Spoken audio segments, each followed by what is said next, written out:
Hello, and welcome to Perspectives in Practice. I'm your host, Ramian Pierre, and today we have with us CEO of ReachLA, Miguel Bujanda.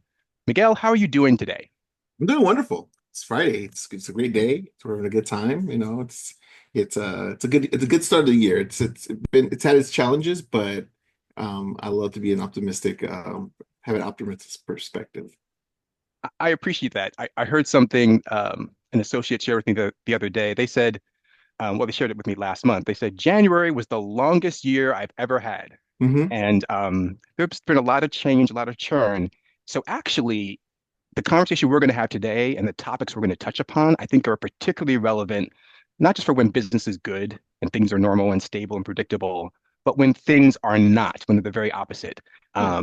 Because I think your story currently, as well as how you got here, talks about agile leadership, how you need to pivot and in order to keep things moving forward. Does Yeah. that sound Gotta fair? gotta keep it on push. Absolutely. Agreed. Keep it on push. I like that. All right. So let's start a little bit with your origin story because you have this really interesting anecdote story experience with Mhm. McDonald's. So Yeah. all of us know McDonald's, but you were a McDonald's manager at the age of 18. I need you to share this story with us. What happened, how you got there, Yeah. and then I want to make sure we talk about how that experience of being a McDonald's manager at the age of 18 Mhm. has influenced your perspective about what it means to be a good leader beyond just getting the work done. So let's talk, tell us the story. How did this happen?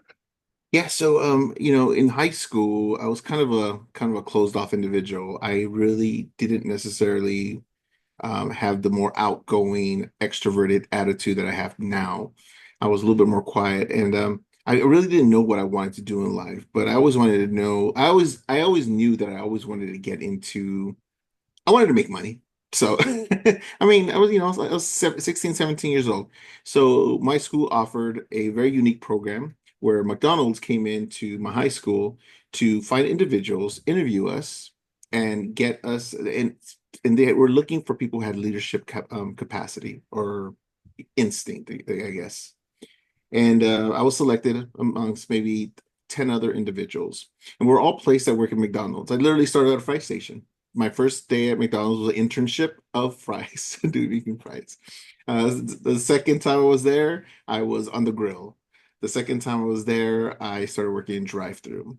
And I just found a knack for customer service and just really trying to be, happy-go-lucky individual because I could put on a show when I was, asked to perform.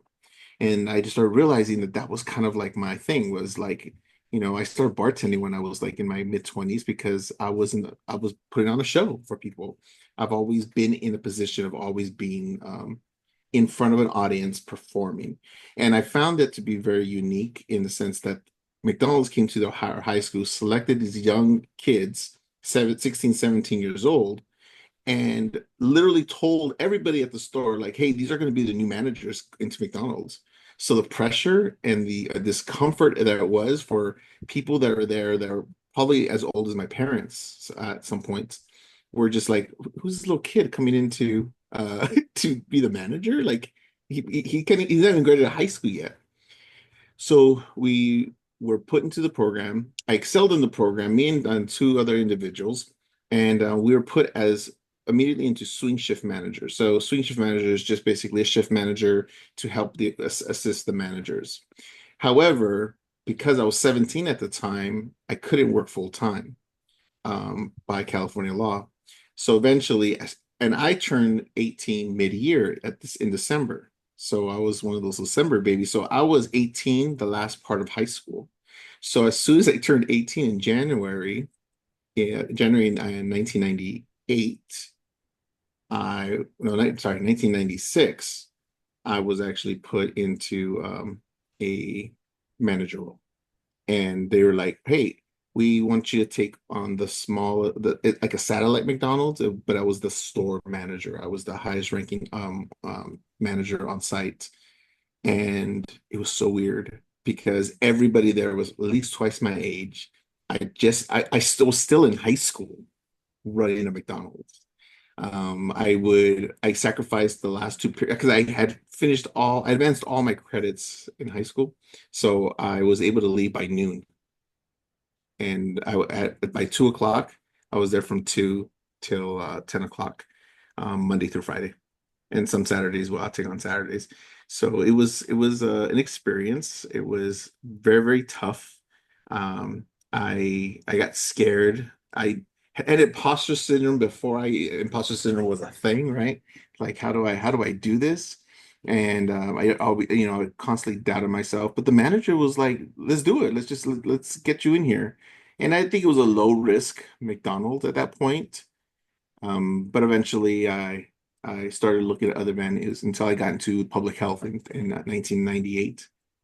And in 1998, that's when I was decided to get back and work with the community and work with the LGBT young people at a Latino organization in East Los Angeles, which is my area. And now I run an organization similar to the one I started working as when I was 19 years old. All right, this is amazing. We are definitely going to dive into the work you're doing now in terms Mhm. of the way you're supporting communities. But and I am going to touch upon the imposter syndrome comment that you made, but I just want to make sure that we dig into this piece around you're 18 years old. Well, actually, take it back. You're 16 years old, put into a program where you're told on day one, and everyone else is told these people, including this Miguel here and these others, are going to be store managers, that they'll be the next store managers. 2 years later, it happens. You're in the middle of your senior year of high school. I'm really curious, those 2 points in time when you're 16 starting the program to when you're actual manager of a McDonald's in your senior year, how did your definition of what it meant to be a leader change? Like, what did you think about being a leader at 16, and how did that change once you were in an actual role where you're like, as you said, the highest ranking person, though also probably the youngest person Mm. at this establishment? Yeah, I think at 17, 18-year-old, what ends up happening is you start hiring all your friends. So it was a mess. It was a mess. It was a mess because my friends are like, "Hey, come and work with me. Come and work with me." And it was probably one of the worst mistakes because they became more liabilities and more challenges than support. And like, oh, it's Miguel. Like, he'll let me be late, or he'll be okay with me being late. It was one of those like, you're like, oh, he's cool, he's fine. But then it was just kind of like, hey, people are complaining. Like, this is not really cool. So I think it was the blurred line between a young, immature, inexperienced individual leading, having a lot of these responsibilities, but still trying to be the cool guy, be the nice guy. And that's a challenge that we're going to talk throughout this whole conversation is I've always wanted to be liked. I've always wanted to be a people pleaser, which is a big thing in regards to imposter syndrome, right? It's really just trying to step into those elements of like, hey, I want you to be happy here, so I'm going to sacrifice or go above and beyond as a leader to make you happy. And I think the concept of leader was like there was a thing in regards to responsibility and then of course accountability, right? And not knowing that difference, not knowing that knowledge that I have now, and being able to say, hey, I am responsible. I have to do this. And if it's not going to get done, guess what? Who has to do it? Miguel. He has to be there to do it. So one of the things I've always had in my leadership is I needed to know everything that I was having people do. So I was always jumping into the drive-through. I was always jumping on the grill. I sucked at the grill, but I could jump back there if I needed to. I could handle the registers. I could handle the different elements. And that is something I've carried throughout all of my work, even like work here at ReachLA. Like when somebody says like, "Oh, he's the CEO," I'm like, "Yeah, but I used to do outreach. I used to do HIV testing. I was out in the streets talking to people way before we even had Wi-Fi. Like we did that back then in the late 2000 in the late 1900s." And I think it's one of those things is really like being a leader to me was not just coming in with the attitude of a leader, but also the experience of the worker and being able to empathize and I have more of a trauma-informed approach that people have been traumatized by their employers, their coworkers, work culture, and working with this generation now, looking at it, it's not the generation that I grew up in when I was in the 90s. It's a different generation. And as much as we love or hate some of the concepts that they brought to us, they just evolutionized the concept that we had back then when I was a little, what do you, a little sucker. I was just like, I was a brat. I remember when I didn't get a promotion or I didn't get a selected on the store, and I threw a tantrum. And just recently I had an employee that I didn't even interview for a manager role, and he threw a tantrum, and I looked at him like, oh, that was me, huh? That's what I did. And I have an old boss of mine who I was sharing a lot of the challenges I have. And he's like, I think this is retribution for everything you did to me. And I'm like, yeah, I think so. That's fair. What I love about this, Miguel, is how you're illustrating how, particularly back then when you're, as you point out, you're 16, 17, 18, a bit of a brat. It, leadership requires such tremendous emotional intelligence. Absolutely. And although you might have been incredibly well suited in terms of your aptitude, in terms of your ability to perform, provide great customer service, willingness to learn, having the emotional intelligence to know, all right, I need to control my affinity bias and not hire all my friends. And I can have my desire to want to be liked by people, but I need to balance that with, as you pointed out, the responsibility, the accountability piece. Because if they don't do the work, I'm going to be the one who has to do it. Just having that frame of mind at that age is so hard, but also incredibly important.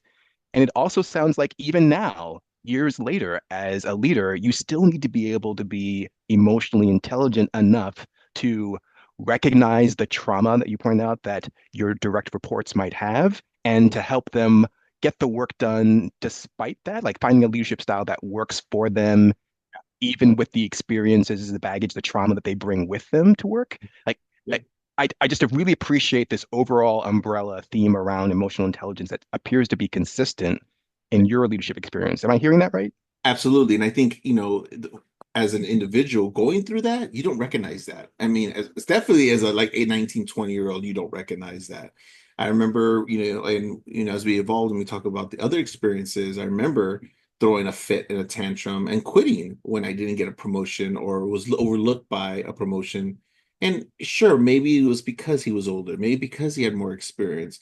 Maybe because I was just being a little brat. Like it's just so many reasons why maybe I didn't get that role, Yeah. but definitely that tantrum did not help. Recognizing it now as an older person in my late 40s, thinking about when I was 23, 24, and I literally threw a fit and I quit because I didn't get a job. It's like, really, Miguel? Like, I mean, I'm glad I appreciate all my journeys and everything I experience now. At the time, it was like I felt undervalued, I felt underappreciated, and I felt like everyone was against me. Yeah. And that wasn't the case. They were a business doing a business decision, and I was not in their best interest, and that's okay.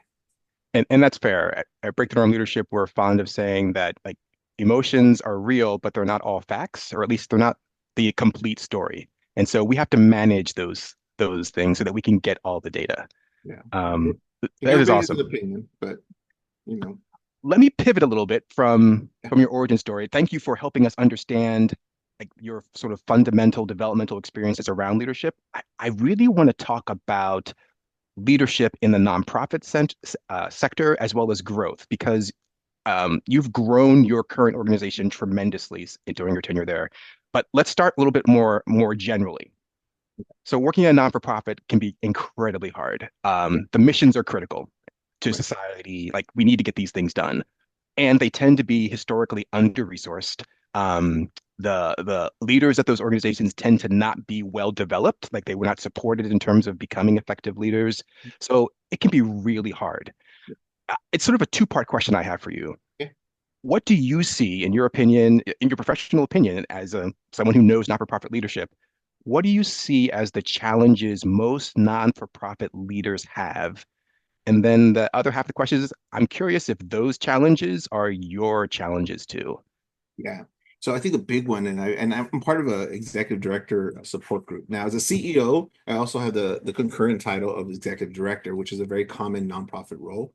But the chief executive officer on the business side, but executive director on the programmatic side. And the reason I say this is because as executive director, I had to be director of operations also. I had to manage the operations. It's not the hands-off role. So when I started here at ReachLA, there was only four of us. It was me. I had a program coordinator and then two employees working on different programs. So I had to be in the weeds. I had to go and do testing. I had to, you know, check in clients and do all the things that, now we have a full, almost 40 employees here at ReachLA that when people are like, oh, Miguel doesn't know, I'm like, actually, I don't know exactly what we do now, but I have a foundation of what we did because, I was doing it before y'all got here.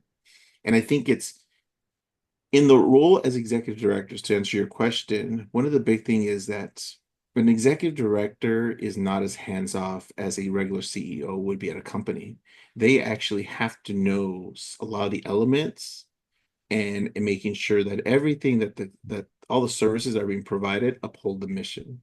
I always tell staff whenever they have a great, wonderful idea, which a lot of them do, I always tell them like, who came up with the idea? Because we are client centered. We want to make sure that clients want this, not just staff want to throw a party. Is it is it going to be productive? And then in the second part is, does it uphold the mission of the organization?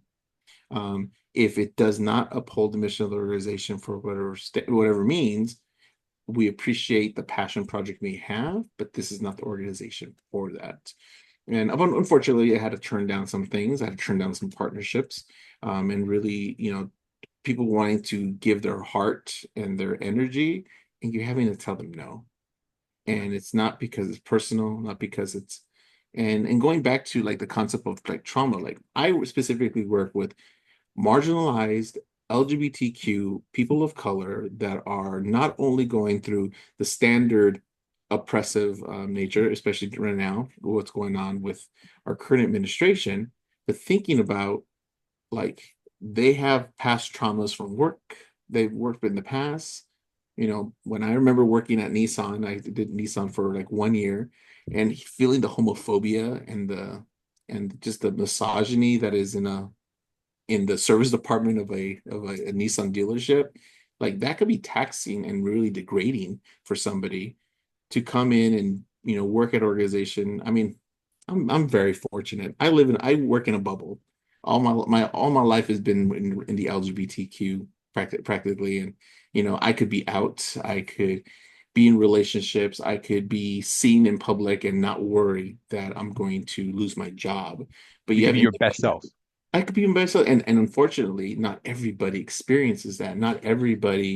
Lives in a not everybody lives in a world where they could be the full selves and take their partner to the company dinner, or or have as you see, I have a lot of pictures on my office. I have pictures of my partner. Like it's fine. It's like it's expected that, oh, this individual is in a relationship, cool, that's fine. Or this individual likes to go to that bar, like that's fine, it's no big deal. I think it's really important for us to be ourselves, and working and managing employees that may have suffered trauma. But here's the other opposite end. I have a lot of young people that I work with that have never experienced working anywhere else. So they think what they get here is what they're going to get when they leave. And I've had many employees leave and like, oh my God, we have to work between Christmas and New Year's, but you always give it off to us. I'm like, oh, I have to work, you know, I have to make these operational procedures that were a little bit more laxed here. And I think working in a nonprofit, there is that element of community and just flexibility that you don't Mm. get in corporate America. And when we start instilling corporate policies, which now might have an HR chief, and he's instilling policies, people are like, we never used to do that. I'm like, yeah, I never used to say no to you all. And it was because I didn't have anybody to support me. So it was easier for me to say yeah, and you do your thing, because you'll still meeting the mission and you'll still, achieving the goal. So Miguel, let me just amplify two of the things that you said. That in terms of challenges facing not-for-profit leadership, one of them is clearly like if you're in an executive director role, it's not hands off. Like you need to be hands on in terms of the operations. You can't, or Multiple hats. yes, okay, switching hats. All right, cool. And two, it sounds like one leadership challenge is you may need to take on a leadership approach that respects or honors or at least considers the any trauma that your employees might have might coming into work. I'm assuming for example, because they might be attracted to the mission of the organization and not for profits in general are about helping people or Mhm. communities that need help. So therefore, they may attract people who have experienced the hurt that the organization is trying to help. So trauma-informed leadership as well as hands-on leadership. What are some other challenges that not-for-profit leaders need to keep front of mind? Funding. Think about it. All our funding is dependent on individuals giving and caring. And, if, one, and then of course, right now, I mean, you talk about federal funding, government grants, giving, like people give because many reasons, and I'm thinking just corporations, organizations, they give money, but there's application process. It's very competitive. Is your mission, is your work aligned with their values? And the strain of the judgments of values between communities is also a big deal. Yeah. So it's really trying to be comprehensive and not just focus on just radical transformative type of like work. It's how do you utilize the intersections between other communities and work. So like for example at ReachLA, Mm. like I really started focusing on not just LGBT health, right? I'm more of a comprehensive approach. So we deal with arts innovation, like utilizing arts programming to help individuals excel, be self-sustaining, workforce development, so they could participate economically and positively in community and be, more enhance citizens and contribute to society more. And then, of course, would be social justice, is understanding what your rights are, mobilizing, but of course, being able to do it in a peaceful way, but knowing the rights of what you have and the limitations that can come from it based on Yeah. what does it mean to vote for the right representative. And since we're a nonprofit, we can't take partisan sides, but we can educate them how to exert their rights and their knowledge. So it's a fine line, but you can do all those. And we try to be comprehensive because, most of our funding is through health related initiatives, but we try to have a social aspect to it so they could come and have fun. And oh, and by the way, you could provide health services because we know that individuals don't get tested, don't get checked by their doctors frequently. So what if they came to a space to have fun? And oh, by the way, there's medical services available. And that's the approach that we have. All right, this is good. And you're actually like jumping ahead to the question I really want to ask, which is tell me or tell us, what does Reach LA do? And tell us the story of how you ended up there. I want to understand what about Reach LA back when it was just four people instead of, well, I guess three people instead of 40. What Okay. about that organization attracted you? Like, why did you want to be there? So working in public health, it does take a lot out of me, because being in the bubble I not only did prevention direct services work, I also did research. I did that for numerous years at UCLA.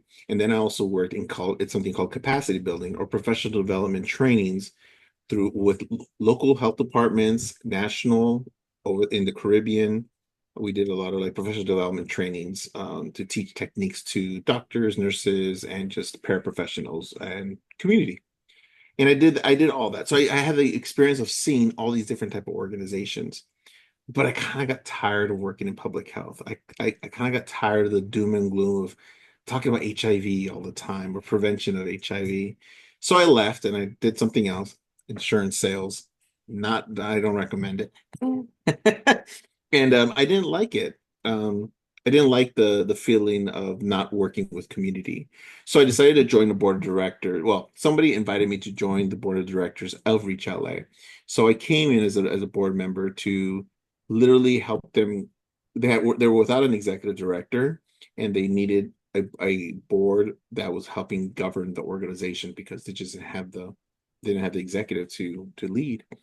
So I came in, and since I've experienced with grants and stuff like that through my other jobs, I came as a subject matter expert to help them with that. I started working with the staff, got to know them. They're very nice people, and a lot of them were leaving. Then I was told by the board, like, "Hey, we're going to close the organization down.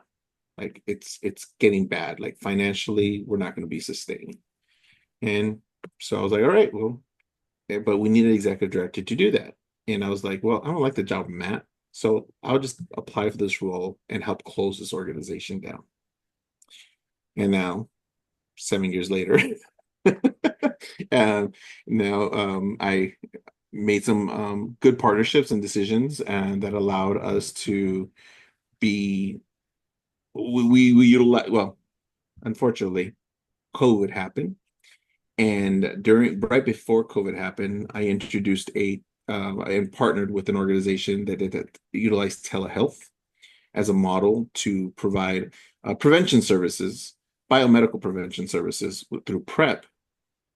Ended up happening was it blew up during COVID because everybody stopped going to the doctor. So we were the one of the first organizations to do this.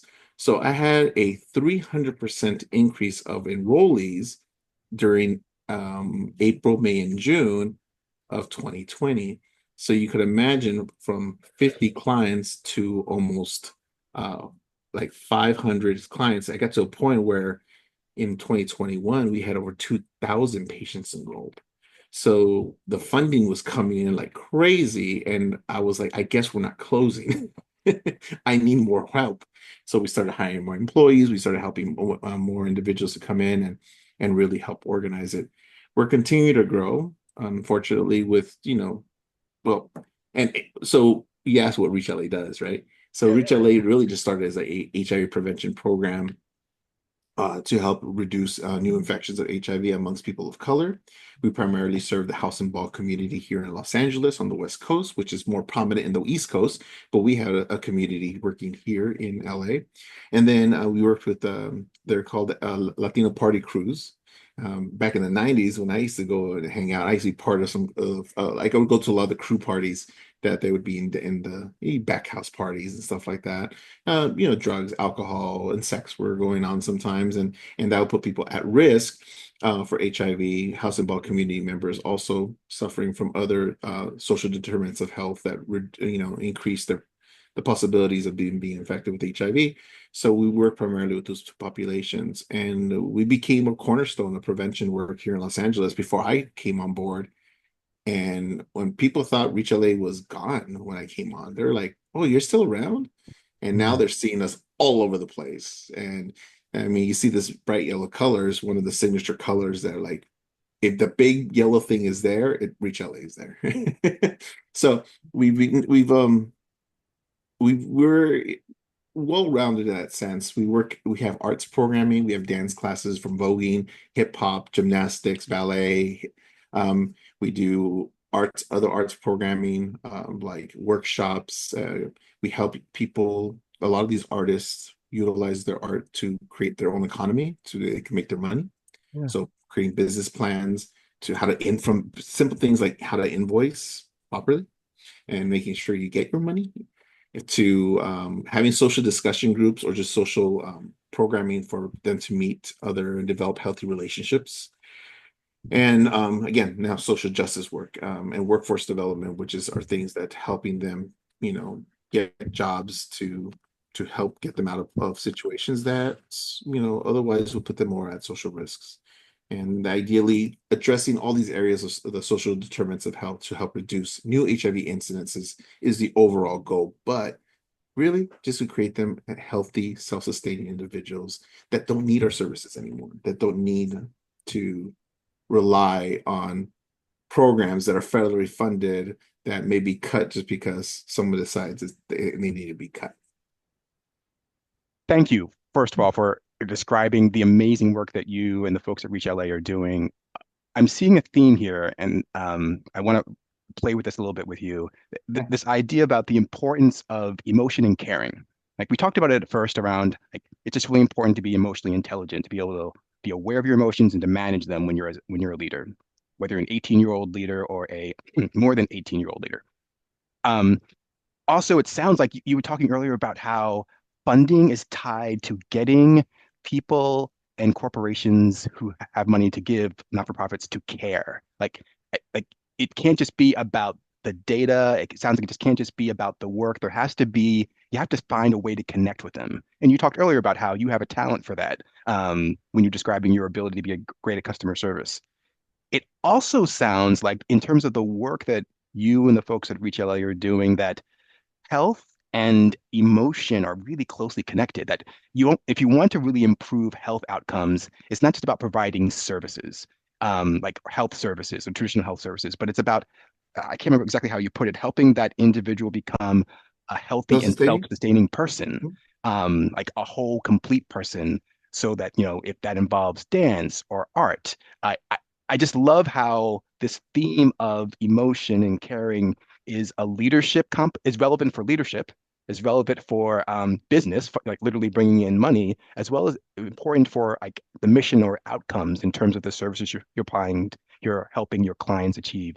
Am I, how does that sound to you? Am I on track in terms of Yeah, the yeah, importance? absolutely. I mean, at the end all, like my COO, Greg Wilson, he was also part of, so that's the other part is that I mentioned is my COO and myself, we grew up in organizations like ReachLA. He was actually an employee in his early 20s, benefited from the programs here at ReachLA, and now he's, runs all programmatics and operations here at the organization. I worked at a similar organization, and Greg and I known each other for many years before we started working together, but we had different programs. He primarily worked with the Black community. I worked with primarily the Latino community. We had mirroring or programs on different parts of the city, and look at us together now. And Yeah. it's one of the things that we're excited about that. I think, and he cares so much because he was one of them. I care very much because I was one of my employees. Like I always tell people, I wanted to create an organization that I wanted to work at when I was 19, 20, 30. And I wanted to be there like, hey, we cover 100% of their health insurance. Why? Because it's important to realize that health insurance should be a human right, and we're going to do our best to provide that no cost to the employee. We give ample time off because why self-care is important and people need to recharge. And we try to do things through policy and through protocol at the organization that make people want to work here. And we have a good retention with staff. We have very low turnover. Granted, we have to separate sometimes, but that happens. But I think a lot of people tend to like it here. Sure, they'll complain about certain things, right? Who doesn't? They complain about their employee, but when an employee is uncomfortable at something, it's brought up, it becomes a action item for us to tackle.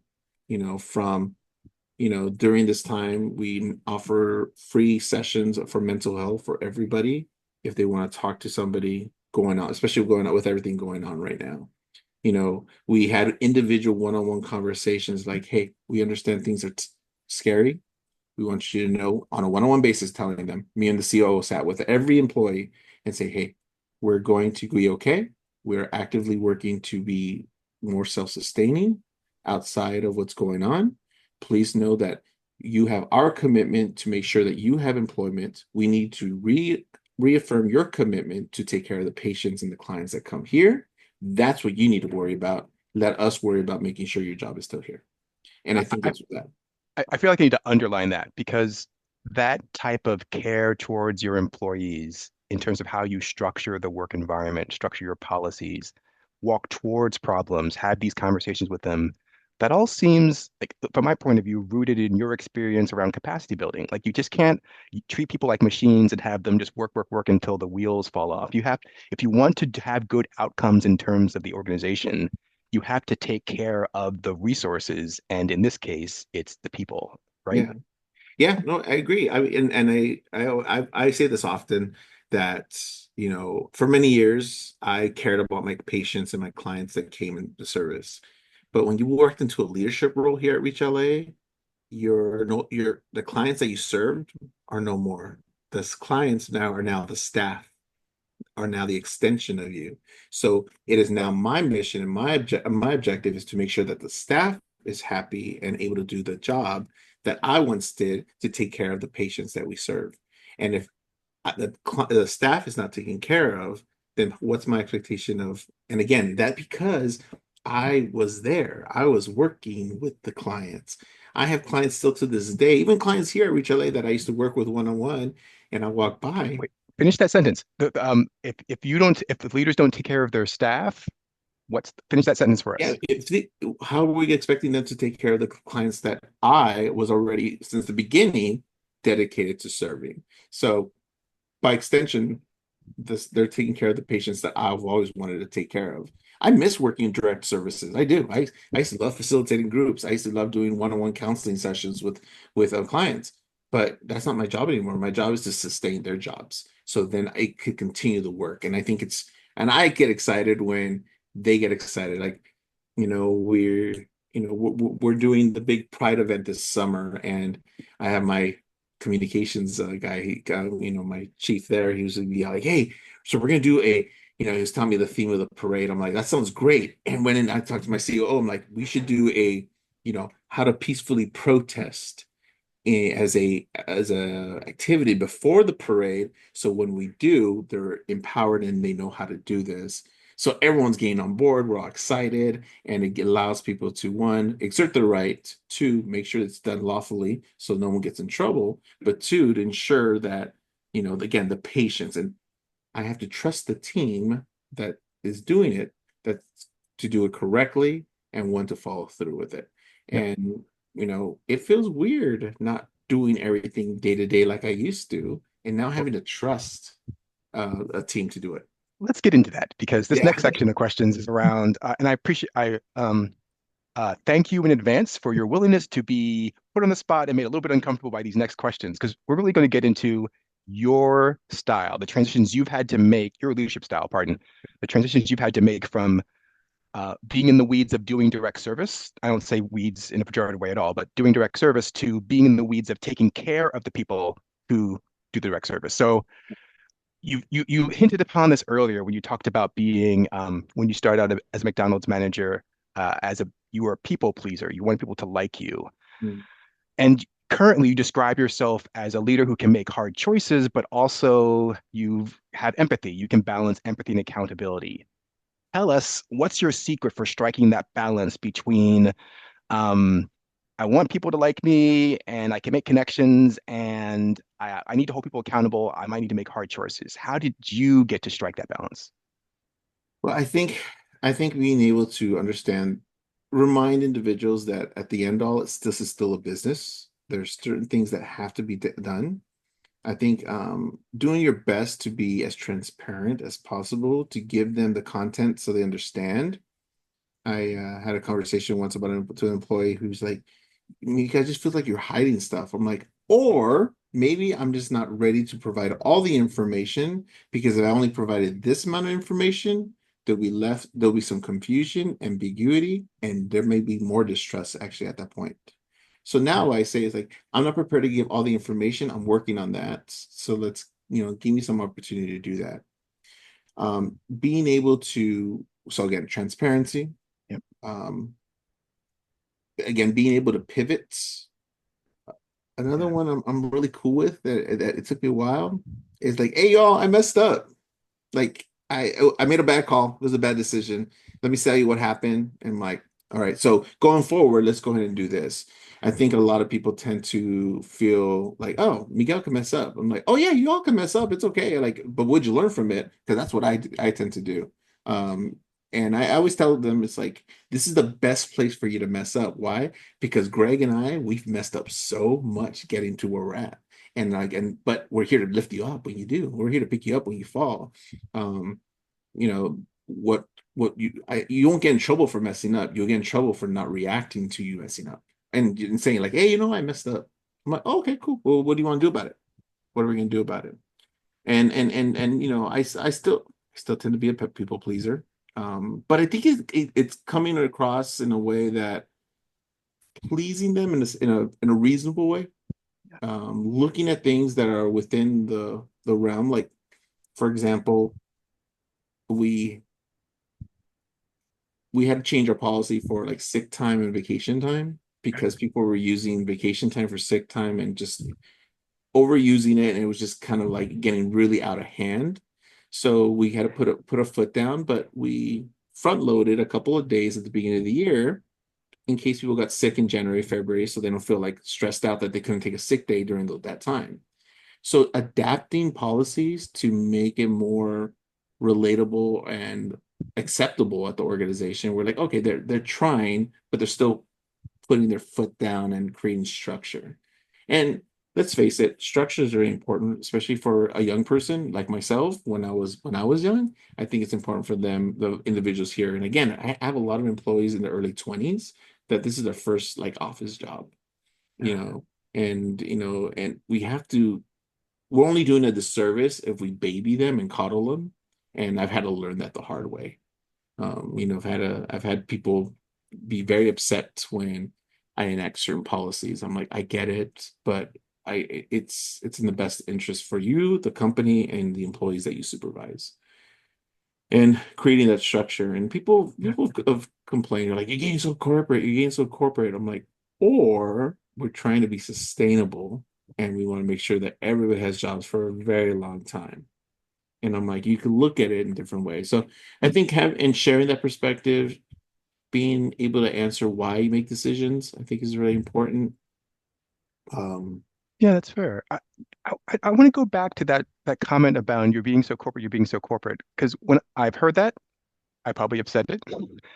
But in now that I'm in the interviewer seat, I hear it differently. I hear it as um what I hear underneath that is somebody saying you're imposing so much structure, and historically structure has been weaponized against me. Structure has hurt me. So that's common. I'm not a fan of the trauma you're talking about earlier. I'm not a fan of structure.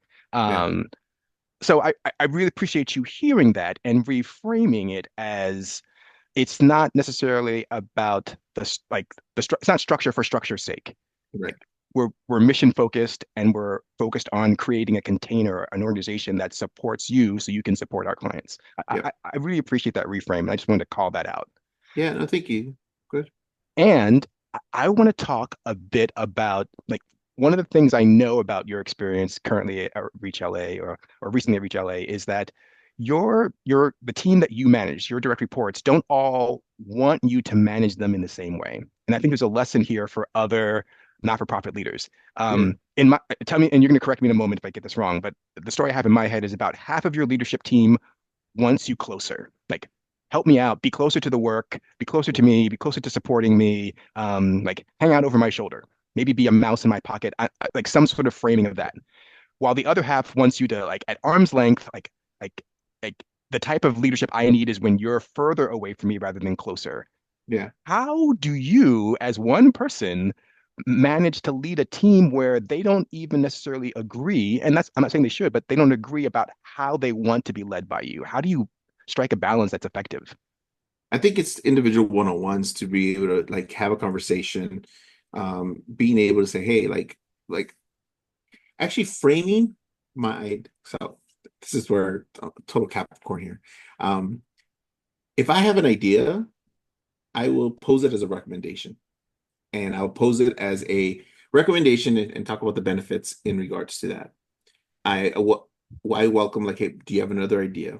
Now, these are usually items in regards to like operations, things I have more experience on. When Okay. it comes to like finance, my CFO she's a star with money and CFOing, right? She CFO as well. And I think I think it's really important for us to know what our limits are and making suggestions on certain elements. I have some experience in HR because I had to do it by myself. So I give recommendations by HR all the time. And he receives it. And at the end all, it's this is a recommendation. You are going to be responsible for the action. If you decide to go with my recommendation or not, what I need, this is what I need. I'm just recommending in a tactic or a process. Yeah. But if you come up with something better, then by all means, that's much better than my idea than I had, and be okay with that. I You need to take your ego out of it. You got to put aside. It's like, hey, you know what? I may have done it. I may have been the star 4 or 5 years ago when it was just me, but now I have a chief human resource officer who knows his stuff. Who is his job is to ensure that legally we're protected by the high standards of California, because California has high standards. And then having a CEO who's been in the weeds, works with the community, cares about the community he serves, and making sure that they're getting the stuff they need. And really, delegation of services, being clear on who's doing what and why. I think one of the examples I would have is one of the managers like, I don't know how much money I have for this item. I'm like, well, look, it's your job to create a program and let me know how much you need. It is Greg, your CEO's job, to approve that and making sure it's within budget, to speak to the CFO to ensure that we have the money to spend, and for me to, if we don't have it, to find the money. It's a delegation of services. We work as a team here to try to get things done. Yes, are we in a good, comfortable spot? Sure. Are we always going to be there? Probably not. So I think it's really important that we're constantly working towards making sure that the mission is being upheld, the clients are being taken care of, and more importantly, that everyone's being, you know, everyone's being considered when it comes to getting the services done. And more importantly, people could be happy. Yeah. I There are several things you just said that I love and I want to amplify. I love, and it's in my head, it's a triangle of things to care about. Care about the mission, care about clients, care about staff. And that's like, does it hit all three of those marks? Then let's move forward with this. That's jumping out at me. It also sounds like the way we would describe it at Break the Norm Leadership is you're using a strengths-based approach to how you lead your team. That you recognize your strength. You called it limit. Yeah, like what your limits are, but we'll use the other side of the coin. You know what your strengths are, you know what the strengths of your leaders are, the managers of your people. And when a task or activity falls into your strength, you make a recommendation to them. And when it falls into their strength, like with your CFO, you said she's good at CFOing, which tells me all I need to know about what you see is that, like how you see that as a strength or not of yours. You let her operate within her area of strength, her swim lane. And we're big fans of that. We just feel like let people do what they're best at. You can develop their weaknesses, like sort of like raise the floor, but let people operate in their zone of excellence or zone of even genius, perhaps, as opposed to you always jumping in. Am I hearing that right? Absolutely. And I think it's really important when, and I'm sure we're going to talk about this in a few moments, is being this middle person, because I have a C-suite that is really good at what they're doing, but then I have a volunteer board of directors that tells me what needs to be done. So Let's talk about that yeah, because let's talk many about it. people think not-for-profits, you're CEO and executive director, I'm the you're the big top. boss. That's it. Yeah. You're the boss, but as you point out, you're the meat in a sandwich. And on one side, you've got your entire staff, and on the who you see every day, frequently, or yes. And then on the other side, you have your board of directors, Right. volunteers who literally have the ability to remove you from your position. How do you manage up, particularly when you're sort of like in this middle spot? What does managing up from your position look like? How do you manage this board? Yeah, it's evolved. It's evolved. It was like I said, I was part of a board that was a governing board, fundraising board, trying to do things. And my board had to be a governing board for a little while in the beginning. They're less hands-on now, but I think they still have opinions.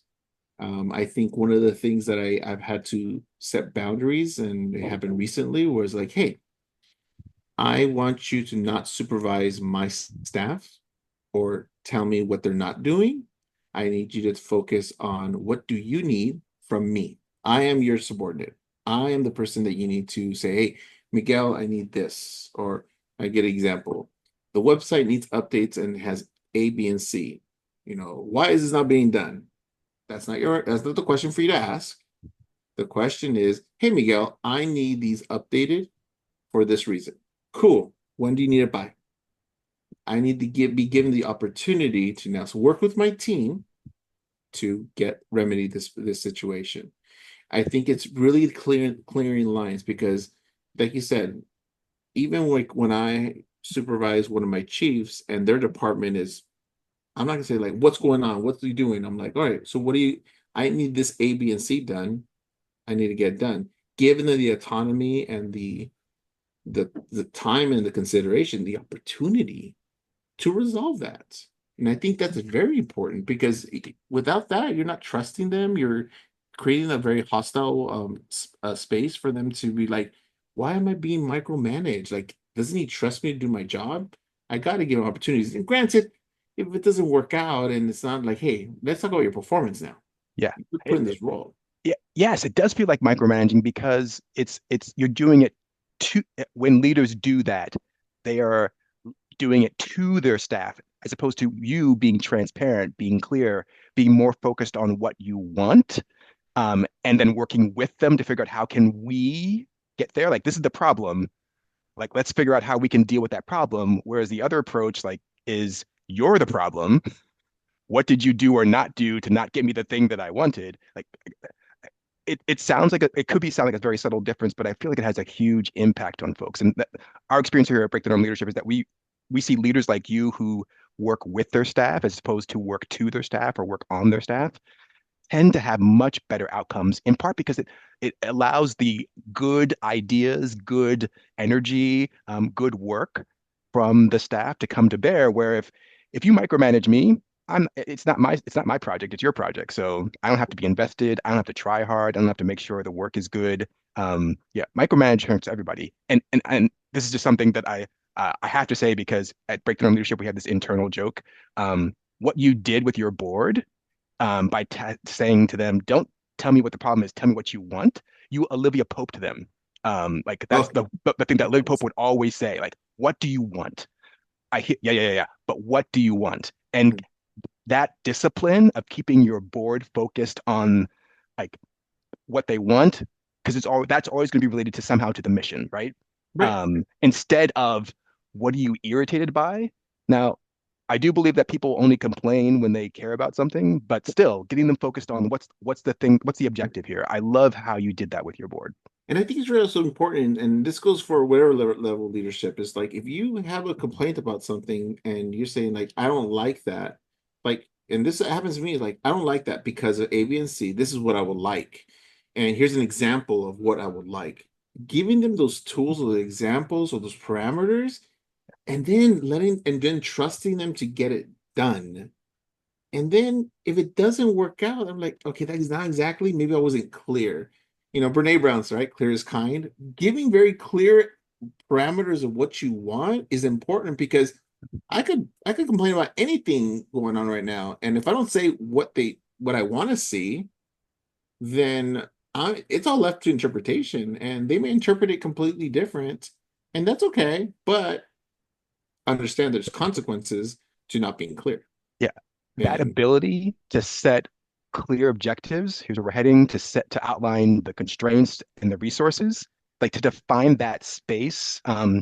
If you were an engineer, I would say it's the engineering space. If you were creative, I'd say it's your design space. But defining that space for nonprofit workers or any employee, like in which they can work and operate and take ownership, is an amazingly powerful leadership competency that unfortunately is really often not taught, um, either directly or implicitly. It sounds like you've got it.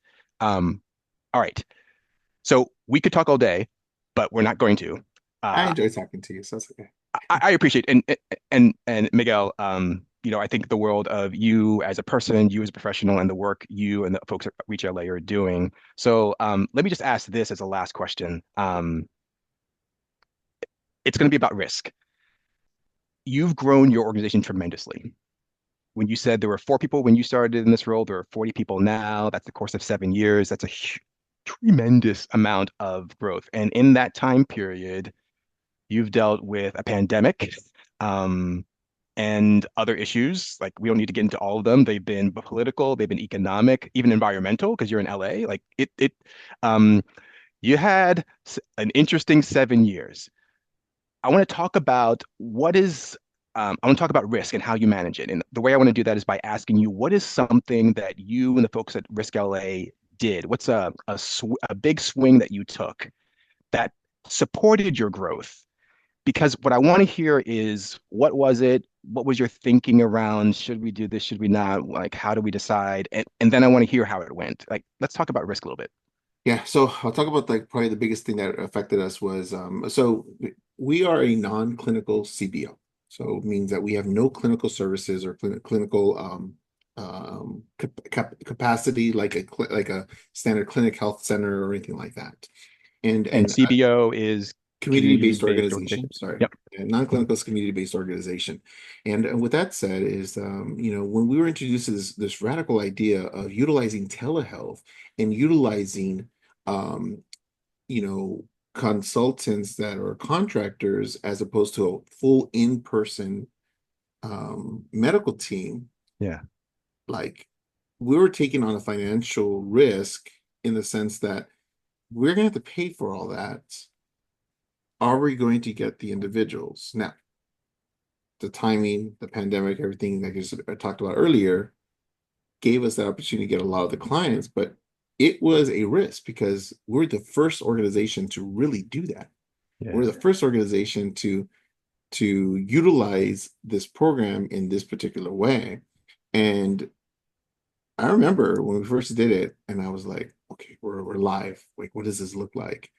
And then we started receiving the money that was coming in. I was like, yeah, that's weird. I don't have that kind of money in the bank usually.